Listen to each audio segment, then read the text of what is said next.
wish we had gone around to Put it on your head, dork. Whatever. You're like a documentary. Special needs. Oh my. Oh yeah, she's talkative every day. When she sees a person, she starts talking. Hi, Miss Tina. How you? Now that sound that she just made is called a chuff. That kind of like trying to start a car sound. Since she's older, hers is a little more jumpy, but that chuff sound is her way of greeting us because she can't purr. What do you think, Mama? He's so cute. What do you think?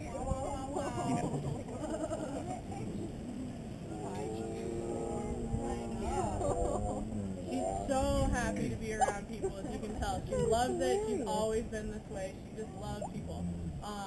And on the contrary, she actually really, really dislikes looking at other tigers. Tigers are naturally solitary, but she doesn't even want to see them.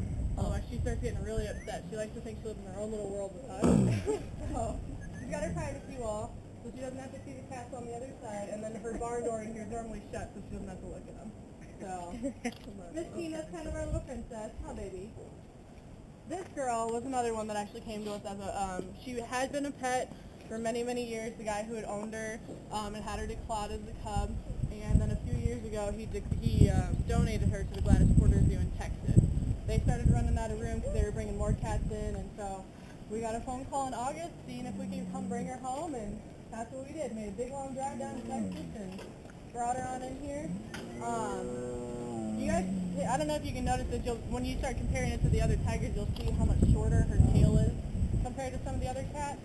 And while she was at that zoo, they're not sure if it was a lion or an African wild dog, but she got it through the fence, and one of them took off about 3 to 4 inches. So Oh my. she had it a little rough before she came here. Hi, baby. Now Maybe that's why he don't like any other tigers. possibly, yeah. I know, you gonna roll over for us? Aww. Now this girl's 13, so she's one of our more like middle-aged cats. Tigers, if they stay healthy, can live to be a little over 20 years in captivity, so what do you think? Now, like I said, she is declawed, and that's actually very, very unfortunate.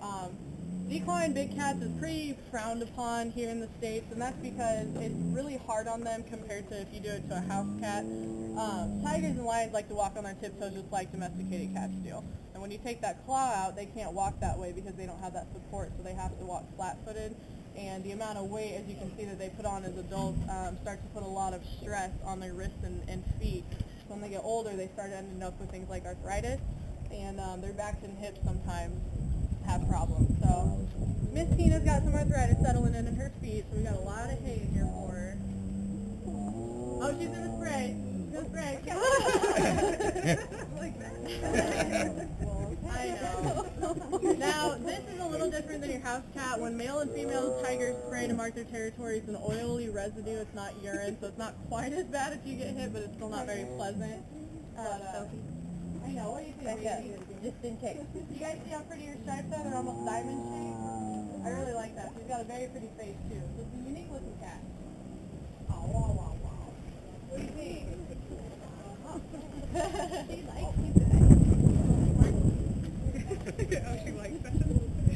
Yeah, that's what they do. They try and make you smell like them, so they say, you belong to me now.